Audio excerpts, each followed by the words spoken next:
Bom dia. Iniciando a sessão de julgamento da primeira Câmara Julgadora do Tribunal de Impostos e Taxas do Estado de São Paulo, do dia 12 de agosto de 2025, a qual está sendo gravada e será disponibilizada posteriormente. Todo juiz já confirma a presença do sistema de parte, vai iniciar a sessão. Temos 3 processos no dia de hoje.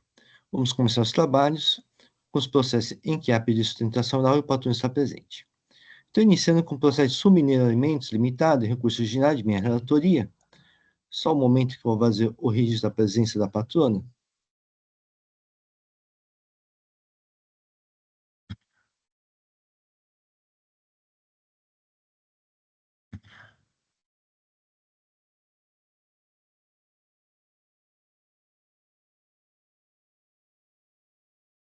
Muito bem, em recurso ordinário, interposto com a decisão proferida pela DTJ, que julgou procedente o AIM.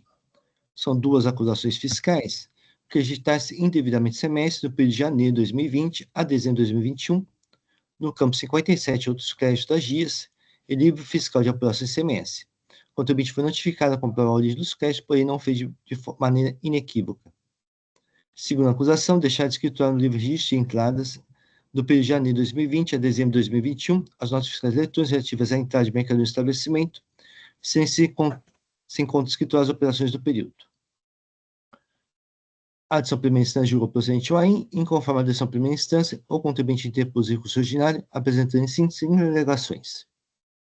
Ausente fundamentação por falta de capitulação das inflações da autoinflação, direito ao creditamento de ICMS, necessidade de cancelamento e redução da multa, imposta em razão da ausência de escrituração das fiscais, necessidade de aplicação do artigo 527-A do regulamento, por consequente relevação da penalidade aplicada no item 2 do autoinflação. Por fim, requer o cancelamento da autuação, subsidiariamente, a relevação e redução das penalidades aplicadas. A da interpretação fiscal manifestou-se pelo não provimento de recurso ordinário. A protesto por sustentação oral expressamente requerida. Doutora Fernanda, fique à vontade para realizá-la. Obrigada, doutor Inácio. Bom dia a todos e a todas. Cumprimento o doutor Inácio, o relator, os demais julgadores, doutor Tiago e os meus colegas que estão aqui comigo também. A empresa Sul Mineira é uma empresa atacadista, importadora e exportadora de produtos animais. Vou falar primeiramente com relação à infração de creditamento indevido. Durante a fase de fiscalização, embora a contribuinte tenha comprovado a origem, a fiscalização entendeu que não era possível ali averiguar os outros créditos, que ali existiria realmente uma possibilidade de creditamento. Na impugnação, o que restou muito claro, e agora no nosso recurso ordinário, é de que a empresa tem sim a origem desses créditos, e além disso, essa origem e a possibilidade do creditamento encontra-se na legislação, especificamente no regulamento do ICMS. Com relação a um dos pontos do creditamento, a empresa comprovou que se trata de diferencial de alíquota em razão de aquisição de bens, de material de uso em consumo, quando eles são provenientes de outro estado. O artigo 117 do regulamento do ICMS permite com que haja o creditamento do ICMS do diferencial de alíquota nas hipóteses em que há aquisição de mercadorias de bens de uso e consumo de outros estados da federação. E no caso aqui, a empresa trouxe os 5 eventos que justificaram essa tomada de crédito. Então, são bens que vão desde bandanas, bonés, camisetas, tablets, notebooks, CPUs, que vieram ou do Paraná ou de Minas Gerais, e, portanto, são bens aqui de uso em consumo, e nos termos do artigo 117 do regulamento do ICMS de São Paulo, permite-se a tomada de crédito. A decisão de primeira instância, ela entendeu que não haveria o direito à tomada de crédito por conta da Lei Candir, que seriam bens de uso e consumo, e que ainda não existe essa possibilidade de tomada de crédito. No entanto, aqui é uma situação específica, em que se aplica o artigo 117 do regulamento do ICMS, e esse artigo ele permite tanto a tomada do crédito, inclusive o contribuinte comprovou que no código subitem 00207 houve também na conta gráfica a declaração do valor apurado do diferencial de alíquota. Então, ou seja, há sim nas obrigações acessórias tanto a declaração do diferencial de alíquota, quanto, portanto, a possibilidade do crédito que se deu nos termos do artigo 117. Além dessa situação, existe também, dentre os outros créditos que foram considerados como não possíveis de creditamento, uma situação de créditos que são oriundos de débitos de ICMS próprio, referentes à devolução de mercadorias e que não haviam sido creditados no momento de sua entrada. Então, a empresa também comprovou que teria direito à tomada desses créditos por conta do artigo 271 do regulamento do ICMS, que permite com que o contribuinte substituído tome esse crédito de ICMS nessa situação de devolução. Então, Excelência, com relação a essa primeira infração, o que restou comprovado é a origem desses créditos e o fato de que esses créditos possuem um fundamento legal para o seu aproveitamento. A decisão de primeira instância limitou-se a tratar somente da Lei Candir e da questão dos bens de uso em consumo, certo?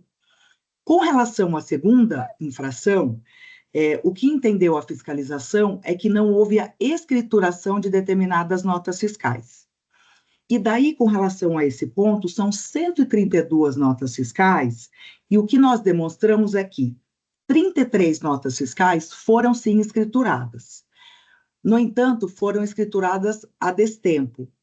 A infração é de não escrituração e não de escrituração em atraso. Portanto, com relação a essas 33 notas fiscais, o que se pede é que seja cancelada a multa de 5% na medida em que não houve um prejuízo ao erário e houve aqui a comprovação de que elas foram escrituradas.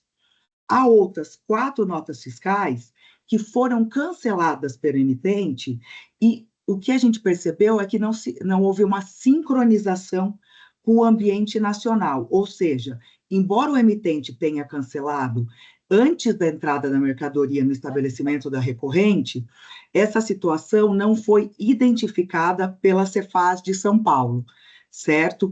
Então, como houve esse cancelamento, não havia aqui o dever de escrituração pela empresa.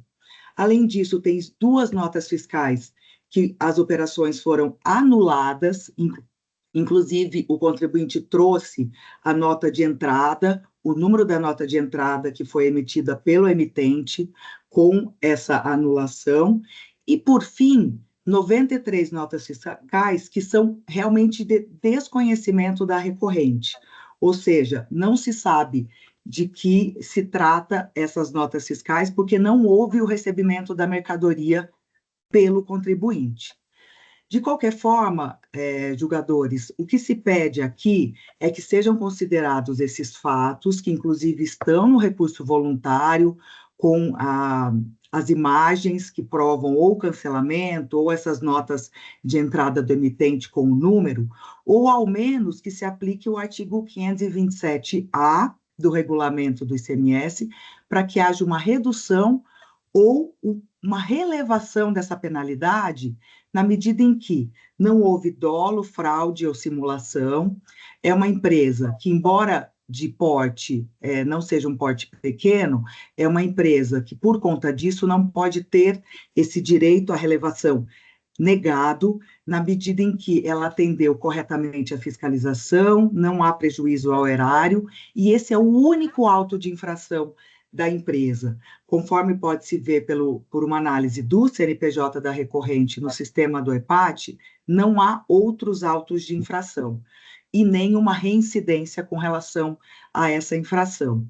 Portanto, caso não seja cancelada essa multa de 5% sobre o valor da operação, que ao menos ela seja relevada ou reduzida. Por fim, Excelência, só destacar que, caso haja qualquer dúvida com relação à documentação e aos fatos, há um pedido de diligência para que essas questões possam ser melhor esclarecidas pela fiscalização. Agradeço por terem me ouvido. Agradeço, doutora Fernanda. Vou passar a leitura do voto. No tocante à alegação de ausência de fundamentação por falta de capitulação das infrações da autoinfração, nossa razão é recorrente. Os dispositivos normativos indicados como infringidos, artigo 61, item 1 do AIN e 214, item 2 do AIN, ambos do regulamento, diversamente alegados, são específicos para as infrações imputadas pelo fisco, uma vez que verso sobre crédito do imposto e livre registro de entradas previsto no regulamento, ou seja, não se refere a disposições outras que não relacionadas a acusações fiscais. A referência a parágrafos e incisos das normas acima, no caso dos autos, não se justifica, uma vez que a própria conduta autuada que deu causa ao lançamento não é específica para qualquer deles, mas sim abrangente, ao não comprovar a origem dos créditos lançados e não escriturar notas fiscais de entrar mercadorias. Assim, estando corretamente indicados os dispositivos normativos infringidos, foi atendido o artigo 34, inciso 5 da Lei 13.457, estando motivado o ato administrativo do lançamento. Ainda, os relatos das acusações fiscais detalham claramente os condutos praticados pela autuada, de modo a possibilitar a plena compreensão dos fatos imputados pelo fisco. Ademais, a autuada bem se defendeu das acusações fiscais, denotando seu pleno conhecimento das acusações fiscais, não havendo assim qualquer ofensa ampla defesa ou contraditório. Destaque não recolhe a pretensão da recorrente. Relativamente à alegação do creditamento, direito ao creditamento de semestre, passo por meu entendimento. A autuada argumenta que o creditamento efetuado decorre do diferencial de alíquota de ativo imobilizado em material de uso e consumo, proveniente ao Estado, artigo 117, item 1 do regulamento, e oriundos dos débitos de semestre próprio decorrentes, referentes à depuração de mercadorias e que não foram creditados no momento da entrada, artigo 171 do regulamento, ressarcimento do valor retido. O artigo 117, inciso 2 do regulamento determina que, em caso da entrada real simbólica em mercadoria oriunda do Estado, destinada ao uso, consumo ou integração de imobilizado ou de utilização de serviços cuja prestação se estiver iniciado fora do território paulista e não estiver vinculado à operação ou prestação subsequente alcançada para inserir o imposto, sendo a alíquota interna superior à interestadual, o contribuinte deverá escriturar no livre registro da próxima semestre do período em que a mercadoria tiver entrado ou ter sido tomado o serviço. Inciso 2. Como débito no quadro de débito de imposto, outros débitos com expressão. Inciso 2, artigo 116 do regulamento. O valor do imposto decorrente da aplicação da alíquota interna sobre a base de cálculo correspondente ao valor da operação ou prestação sujeito ao imposto nesse Estado. Deste modo, para que se restasse comprovado o creditamento da zona diferencial de alíquotas, deveria ser provado que foi realizado o respectivo débito decorrente da aplicação da alíquota interna sobre a base de cálculo correspondente ao valor da operação ou prestação sujeito ao imposto neste Estado. Os documentos de folhas 92 a 96 e 976 a 980 trazem a identificação das notas fiscais e o lançamento de outros débitos, no valor registrado da inflação e outros débitos. O fisco não questiona a indicação do lançamento e outros débitos, mesmo com resposta à notificação e tendo acesso às guias e rankings da autuada. Assim, entendo que a agência fiscal é insubsistente nesse ponto.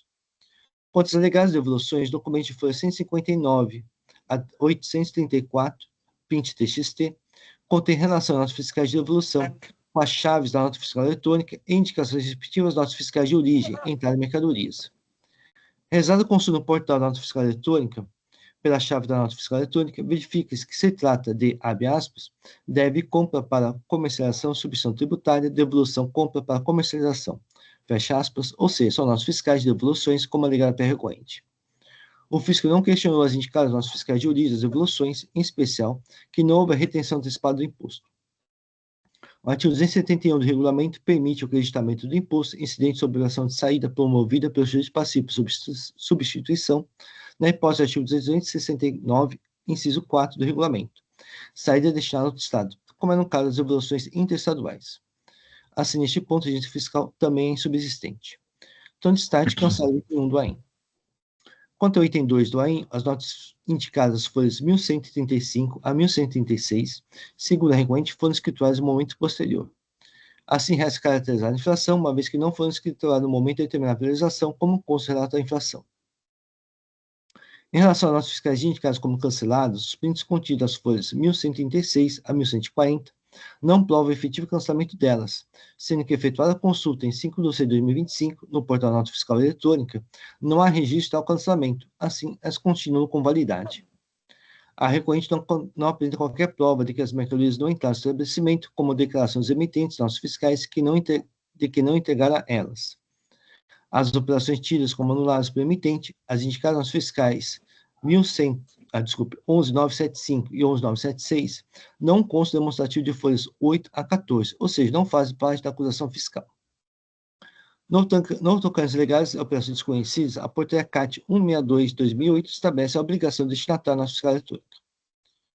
O destinatário deverá manifestar sobre sua participação na operação comportada na fiscal eletrônica emitindo seu CNPJ, conforme o caso.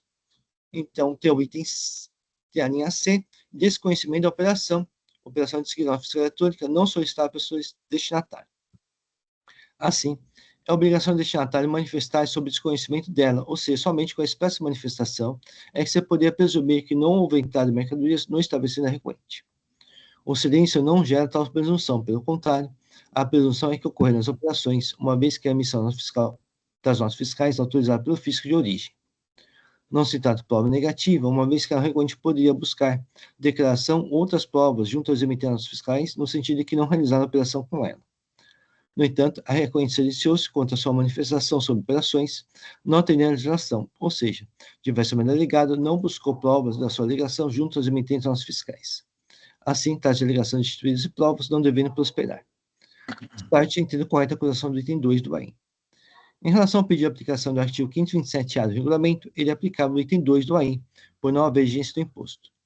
Não há nos autos de imputação de dolo, fraude e simulação, assim só atendidos os requisitos objetivos para a aplicação da norma. A determinação fiscal não localizou o AIM lavado contra recorrente, razão pela qual não vislumbra antecedentes abonadores dos autos. O porte econômico não é impeditivo para a aplicação do benefício, podendo servir para dosimetria a aplicação do artigo 527-A do regulamento. Assim, considerando que para o item 2, não há agência do imposto, não há imputação de dolo, fraude e simulação, não consta dos autos outro ainda lavado contra recorrente, houve a escrituração extemporânea das notas fiscais, o porte econômico não impede a aplicação do artigo 527-A do regulamento, servindo para sua dosimetria, entendo ser passível a redução da multa do item 2 para 50% do valor originalmente exigido. Por exposto, com isso, dou parcial pelo concurso ordinário para cancelar integralmente o item 1 do AIM e reduzir a multa para 50% do valor originalmente exigido para o item 2 do AIM. É assim que eu voto. Só um momento que eu vou fazer pequena correção de registração.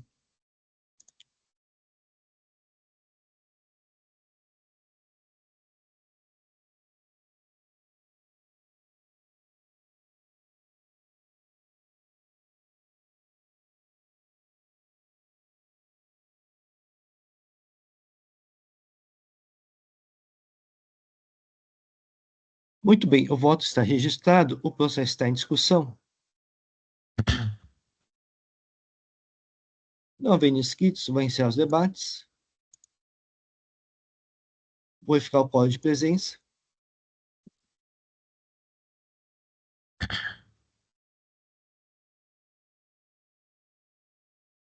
Vou iniciar a votação.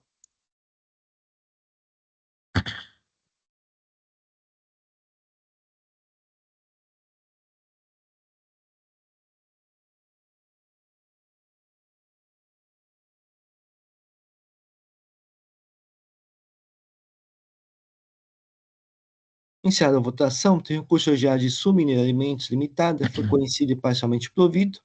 O item 1 do AIM foi cancelado, o item 2 teve sua multa reduzida para 50% do valor originalmente exigido.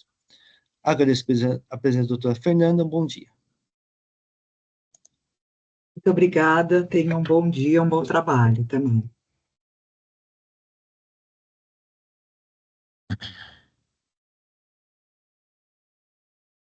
Passar para o processo de Caterpillar Brasil, Comércio de Máquinas e Peças Limitada, recurso ordinário de minha relatoria. Só um momento que eu vou fazer o registro da presença do patrono. Bom dia, estou presente. Bom dia, só um momentinho.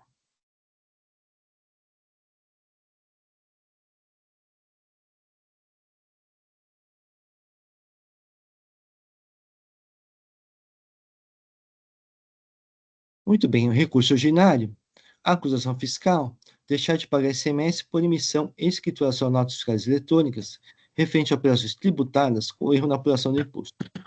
O contente realizar a operação de vendas internas de escavadeiras e carregadeiras, utilizando indevidamente o diferimento parcial de ICMS, previsto no artigo 4º, artigo 36 do anexo 3 do regulamento, no regime especial número 00285, 2857/2015. A decisão primeira instância julgou procedente o AIM, inconformar com a decisão primeira instância, o contribuinte interpôs recurso ordinário, apresentando em síntese 5 alegações: nulidade da decisão recorrida, nulidade material da auto-infração, improcedente da acusação e correta interpretação do regime especial concedido à CBL, impossibilidade de imposição de multa pelo afronto ao artigo 100, parágrafo único, sentido do CTN, indevida autorização na base de cálculo da penalidade. Por fim, requer a nulidade da decisão recorrida, a nulidade ou improcedência do AIM, subsidiariamente o afastamento da multa imposta e dos juros de mora sobre a multa punitiva.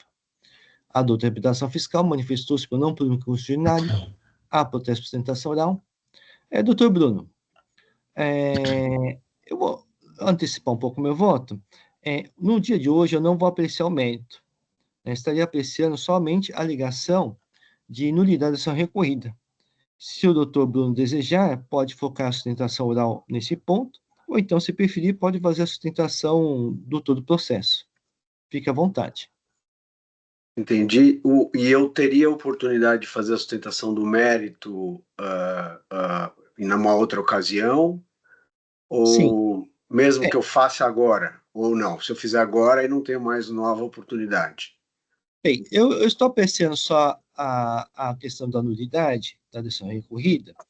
Se meu voto for vencedor, os votos retornarão à primeira instância, então o processo retornará futuramente para a segunda instância, a oportunidade que pudesse fazer a sustentação oral. Caso o meu voto não seja vencedor, então o processo retornar para mim, para apreciar o mérito, aí sim eu daria a oportunidade para fazer a sustentação oral quanto ao mérito. Então, fique à vontade, doutor Bruno. Perfeito. Eu então, estou percebendo aqui, acho que eu vou poupá-los em relação ao mérito, e eu não havia reservado tempo para defender mais profundamente essa parte da nulidade da decisão de primeira instância, tendo em vista o limite dos 15 minutos e a relevância da questão de mérito. Eu vou, então, apenas reprisar o que foi colocado em relação à nulidade da decisão de primeira instância e vou me reservar o direito de sustentar o mérito quando ele for, quando ele for apreciado. Então, só apenas saúdo os senhores juízes, agradeço a oportunidade de me pronunciar em relação aos senhores. Essa é a primeira oportunidade em que me coloco diante dessa Câmara Julgadora. Senhor doutor Inácio, doutor Eduardo Soares de Mello, doutor Rafael Aires, doutor Carlos Henrique Lima. O pedido em relação à nulidade se deve ao fato de que a decisão não apreciou totalmente os argumentos que foram desenvolvidos na peça impugnatória, né? E por conta disso, a recorrente, com o objetivo de uma matéria de extrema relevância, seja analisada em todos os seus aspectos, suscitou essa nulidade para que, então, a decisão de primeira instância pudesse apreciar minuciosamente todos os argumentos que foram colocados. Certamente, uma decisão que anulasse a decisão de primeira instância e determinasse a apreciação em relação a todos os argumentos, traria uma melhor instrução do processo e, com isso, teríamos um julgamento pleno, com o pleno exercício do direito de defesa. Então, senhor presidente, apenas reitero aqui os argumentos que foram colocados no recurso em relação a esse tema e me reservo a defender o mérito oportunamente. Agradeço, doutor Bruno. Vou passar a leitura do voto. No tocante à alegação de nulidade da decisão recorrida, entendo que assiste razão recorrente. A autuada em sua defesa alegou em preliminar a nulidade da auto-infração, folhas 29.334 a 29.344, que foi assim apreciada pela decisão recorrida. Abre aspas. O presente AIM foi lavrado com total consonância ao artigo 142 CTN, que dispõe que a constituição do crédito tributário pelo lançamento consiste em verificar a ocorrência do fato gerador, determinar a matéria tributável, calcular o montante do tributo devido, identificar o dito passivo e propor a aplicação da penalidade cabível. A infração descrita no relato do AIM, folhas 1, é clara e objetiva. Esse relato permite identificar com precisão a infração cometida. Os dispositivos legais infringidos, bem como a captação da multa aplicada, também estão precisamente escritos. Ademais, a inflação segue acompanhando relatório circunstanciado que explicita minuciosamente a ação fiscal desenvolvida e demonstrativo elaborado pelo fisco, em conjunto com o fato de ser probatórios contínuos altos, não deixam dúvidas acerca da ausência da nulidade pleiteada. Portanto, não há que se aventar qualquer nulidade ou precariedade do lançamento. Entendo que tal decisão não pode ser considerada fundamentada, uma vez que invoca motivos que se prestariam a justificar qualquer outra decisão. Artigo 489, para o primeiro inciso 3 do TPC, pois não basta a mera citação de documentos e folhas para se considerar que houve a específica prestação dos autos. Ainda no mérito da ação recorrida, ao expor as alegações da defesa, há uma confusão sem justificativa dos argumentos que foram trazidos na preliminar de nulidade da infração e no mérito. Folhas 29.344 a 29.394 da defesa, e não se encontra claramente os fundamentos decididos de cada uma delas, ou seja, quais seriam vinculados de modo que poderiam ser apreciados em conjunto. Assim, com exceção das alegações da competência da supervisão compliance setorial de máquinas e equipamentos para fiscalizar e promover, por conta própria, o lançamento tributário, e ilegal atuação abaixo de cálculo da multa, que não foram objeto da contestação da alegação de nulidade da adição recolhida, os autos devem retornar à primeira instância para nova decisão da defesa. Pelo exposto, anula a decisão recolhida nos termos acima expostos. É assim que eu voto.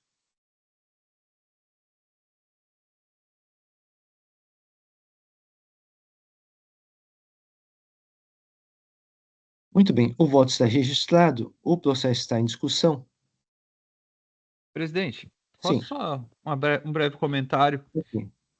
Particularmente analisando assim, a decisão recorrida e aquilo que foi alegado na defesa, eu não entendo assim que a autoridade julgadora fez uma confusão, assim. Na verdade, eu entendo que aquela preliminar, ela é um pouco realmente misturada com mérito, né? Na preliminar, a autuada alega que, por exemplo, o fiscal deveria, ou a compliance, deveria ter perguntado para os órgãos superiores qual seria a correta interpretação, e isso foi abordado ali na decisão recorrida nos parágrafos seguintes, né? No parágrafo 26, 27, e ao longo do seu percurso ali, do seu fluxo da decisão recorrida, né? Eu entendo que aqueles temas ali, eles foram apreciados, né? Justamente porque existe essa preliminar que ela se confunde um pouco com o mérito, com a questão da interpretação do regime especial, se aquilo era correto ou não, e a visão da autoridade julgadora, ao fim, foi assim, que o texto me basta, né? Então, por isso eu julgo o auto procedente, né? Eu não precisaria perguntar para os órgãos superiores. Então, é mais nesse sentido. Eu creio que a gente vai dar um passo atrás e, assim, eu não vejo como o julgador, por exemplo, se eu fosse o julgador, eu não vejo como eu poderia fazer algo diferente ou algo melhor ou algo mais detalhado dentro daquilo que já foi colocado. É só uma consideração para apreciação dos senhores aí. Obrigado pela palavra. Entendo, doutor Tiago. Eu acho assim, pode ser que uma preliminar muitas vezes se confunde com mérito, mas eu acho que tem que estar exposto isso na decisão também. Aí sim, ele teria que justificar que essa parte da preliminar seria apreciada no mérito, né? Eu acho que isso não foi feito. Acho que o julgador, ele fez uma descrição longa das alegações, né, nos parágrafos, mas a descrição não é julgamento. Depois da descrição, ele deu fundamento ao seu decidir, mas eu não sei o que ele apreciou daquela descrição de várias alegações que o contribuinte trouxe. Então, eu acho que não ficou muito bom. Eu acho que ele escreveu todas as alegações na decisão do contribuinte, para depois dar o seu entendimento. Mas eu não sei de toda aquela listagem enorme de alegações do contribuinte, qual detalhadamente ele decidiu, ele apreciou. Então, eu acho que não ficou muito boa. Tirando aquelas partes que eu constato aqui no meu voto, né, que é a falta de competência, a atuação base de cálculo mútuo, que são temas independentes, né? Mas o mérito tem muitas alegações lá, eu não sei, não ficou claro que tenha sido apreciado. Por isso que eu acho que é um processo, digamos, não é um processo tão simples, né? Eu acho que deveria retornar à primeira instância para que seja feita uma decisão um pouco melhor. Tá? Esse é o meu entendimento. Muito bem, o processo ainda está em discussão. Não havendo inscritos, vou encerrar os debates. Vou verificar o quórum de presença.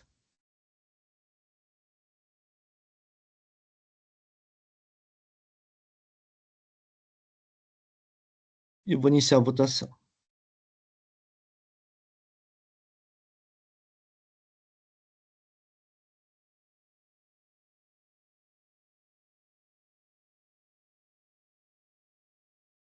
Iniciada a votação, então, a decisão da primeira instância foi anulada, o processo retornar à primeira instância para o novo julgamento. Agradeço a presença do doutor Bruno, um bom dia. Muito obrigado, bom dia, bom trabalho.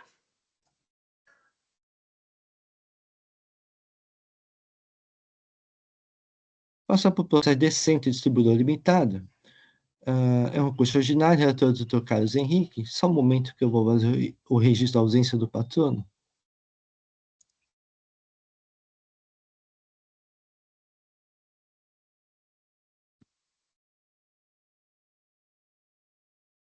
Muito bem, Dr. Carlos Henrique nos apresenta os autos. Obrigado, presidente.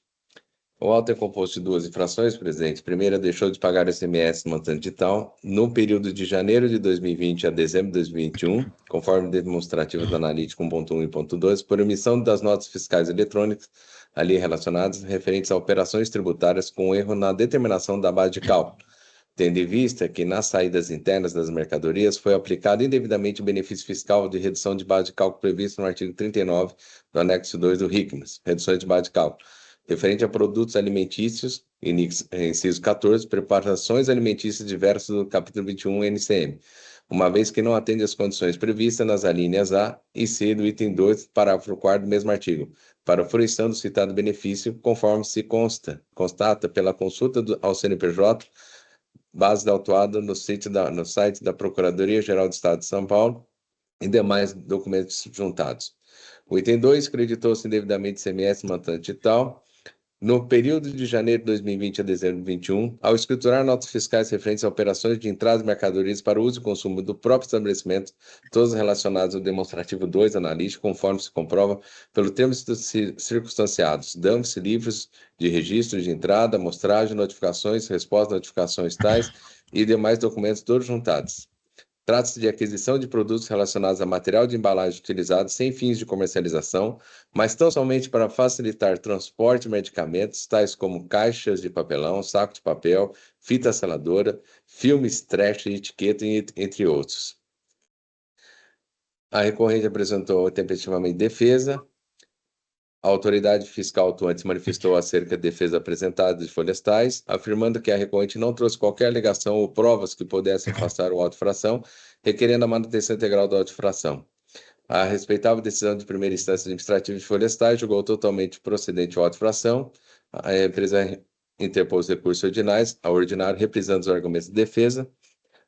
A representação fiscal se manifestou pelo não provimento de recurso ordinário e manutenção da decisão de primeira instância e viemos concluso. Vou direto ao voto. Em primeiro lugar, afasto as preliminares de nulidade, tendo em vista que o auto-infração foi lavrado com observância que determina os artigos 142 do CTN e 34 da 13457 em verbis, da qual eu transcrevo os artigos 142 do CTN e o artigo 34 da 13457. No mérito ao tocante à infração ao item 1, não assiste à razão, pois a instituição da redução da base de cálculo do artigo 39 do anexo 2 do RICMAS foi realizado pelo Decreto Estadual 49443 de 2004, com fundamento no artigo 112 da Lei Estadual 6.374, e deve observar os requisitos indicados na legislação a saber. Quando o benefício fiscal depender do requisito a ser preenchido e não sendo este satisfeito, o imposto será considerado devido a partir do momento em que tenha ocorrido a operação ou a prestação.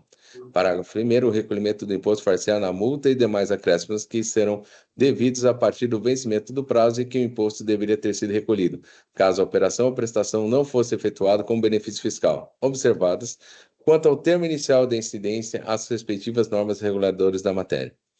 Parágrafo 2º, a outorga do benefício não dispensa o contribuinte do cumprimento das obrigações acessórias.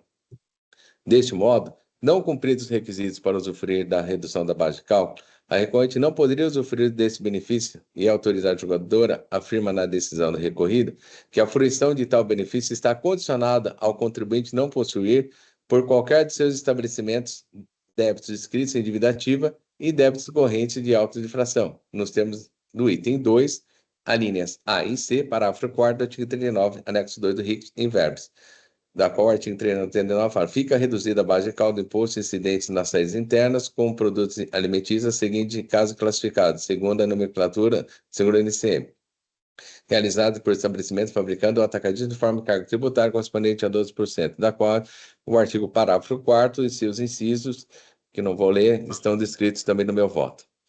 Como ressalvada pelo julgador de primeira instância, a análise dos julgamentos juntados às folhas 33.541 e 33.701 deixa claro que houve descumprimento do dispositivo legal citado e que impõe requisitos para a fruição do benefício da redução da base de cálculo, e a recorrente não apresentou provas que comprovassem o cumprimento dos requisitos, limitando-se a afirmar ser ilegal tal exigência. Veja o trecho da decisão da recorrida.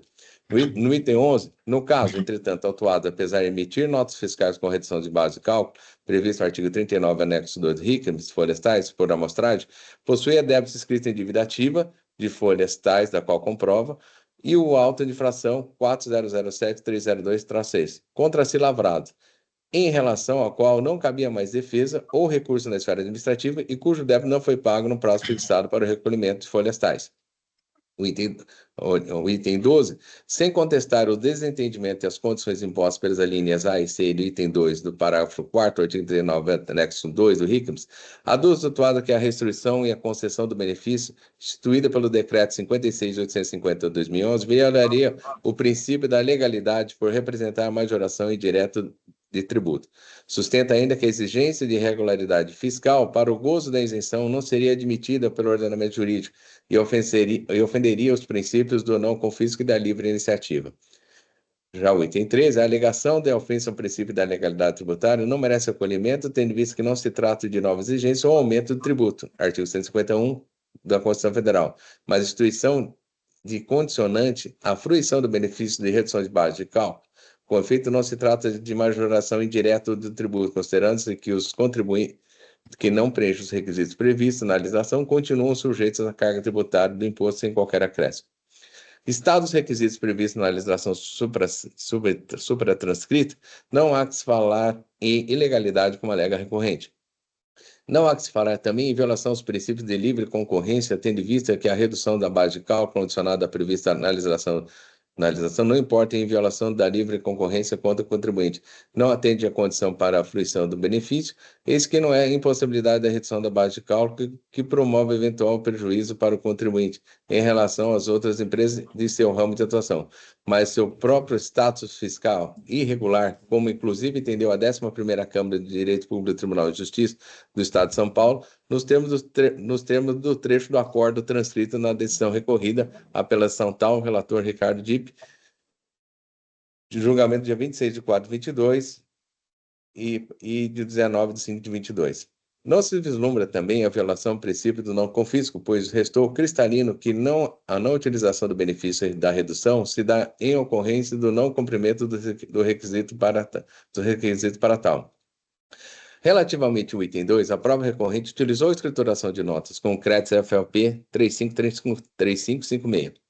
Neste ponto, vale destacar que o crédito de imposto é admitido apenas para os materiais que se integrem ao produto ou que sejam consumidos no processo produtivo ao teor da decisão normativa CAT 1 de 2001. O subitem 3.1 da decisão normativa CAT de 1 de 2001 traz a título de exemplo alguns insumos que se desintegram totalmente no processo produtivo de uma mercadoria ou ser utilizados neste mesmo processo produtivo para limpeza, identificação de desbaste, solda, etc. Lixa, discos de corte, disco de lixa, eletrodos, oxigênio, acetileno, escova de aço, estopa, materiais para uso em embalagens gerais, tal como etiquetas, fitas adesivas, fitas crepe, papéis de embrulho, sacolas, materiais de amarrar ou colar, barbantes, fitas, fitilhos, condões ou ecogênicos, lápis de isopor utilizados no isolamento de proteção dos produtos no interior de embalagem e tinta, giz, pincel atômico, lápis para marcação de embalagens, óleos de corte, rebolos, modelos, matrizes de isopor utilizados pela indústria, produtos químicos utilizados no tratamento de água fluente e influente, no controle de qualidade de teste de insumos e de produtos. Verifique-se que o segundo subitem 3.1 da decisão normativa CAT 1 de 2001, para ser classificado como insumo, determinado produto deve integrar o produto objeto da atividade de industrialização ou consumido no processo produtivo industrial. É importante ressaltar que há necessidade de diferenciar os insumos consumidos integralmente no processo produtivo dos materiais que são consumidos ao longo do tempo. Esses últimos são classificados como material de uso e consumo próprio, estabelecimento e legislação vigente, que não enseja o direito ao crédito ICMS, como é detalhadamente destacado a resposta à consulta tributária 29.314 de 2024. No caso, todos os materiais objeto de autofração não geram ao direito do crédito de imposto, uma vez que não estão consumidos no processo produtivo e não integram no produto final. Os materiais indicados pelo agente fiscal de renda são utilizados para acondicionamento e transporte das mercadorias, mas não compõem o produto comercializado, medicamento. Para os materiais de uso e consumo, não integram o produto final e não se consome imediata e integralmente no processo produtivo. O crédito está previsto somente a partir de 1º de janeiro de 2023, nos termos do artigo 33 da Lei Complementar de 87/96. Na redação trazida pela Lei Complementar 171 de 27 de 12 de 2019. A colocação da embalagem destinada apenas ao transporte de mercadorias, sem alteração da representação do produto, não configura industrialização. Assim, materiais que são utilizados para acondicionar e transportar mercadorias se caracterizam como materiais de uso e consumo do próprio estabelecimento. No tocante à questão da atualização dos valores básicos da multa, esse Tribunal de Impostos e Taxas também já consolidou o entendimento que está simulado nos seguintes termos, conforme a súmula 13. Assim, a multa é uma penalidade aplicada por descumprimento da obrigação tributária principal e acessória e visa punir o infrator que tenha sido em desacordo com a legislação tributária. Deste modo, dado o caráter coercitivo, visa desestimular a prática infracional, estando perfeitamente subsumidas as hipóteses altas. Relativamente aos juros de mora, tendo em vista as alegações da recorrente quanto à limitação de juros de mora aplicados no patamar superior à Selic, verifica que tais juros já estão limitados à referida taxa federal com fundamento na súmula 10 em sua versão revisada por esse tribunal. Antes exposto, devido a conhecer o recurso ordinário e negar nesse provimento, mantendo no demais decisão proferida em primeira instância que julgou improcedente o auto de infração, assim como eu voto, presidente. Agora, o doutor Carlos Henrique, pediria apenas para fazer o registro do voto.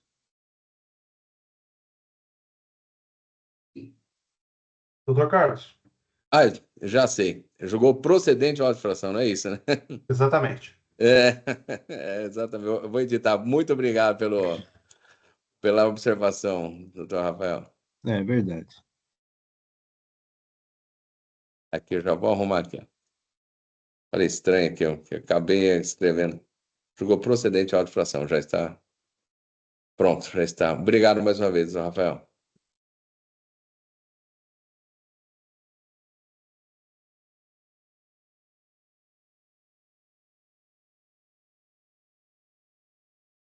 Já está registrado, presidente.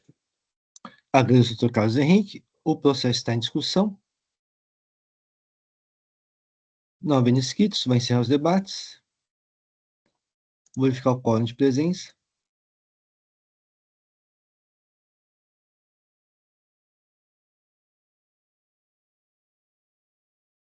Vou iniciar a votação.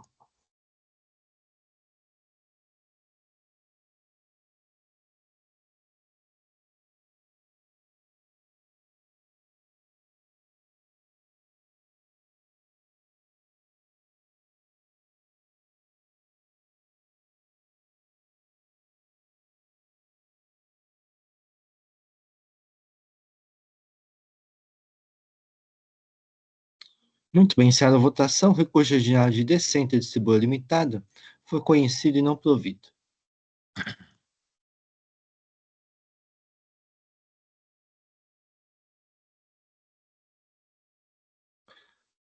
Com isso, encerramos os processos do dia de hoje. Então, podemos encerrar essa sessão de julgamento da primeira Câmara Julgadora do Tribunal de Impostos e Taxas do Estado de São Paulo, do dia 12 de agosto de 2025. Agradeço a presença de todos e pediria pós-voto encerrar a gravação.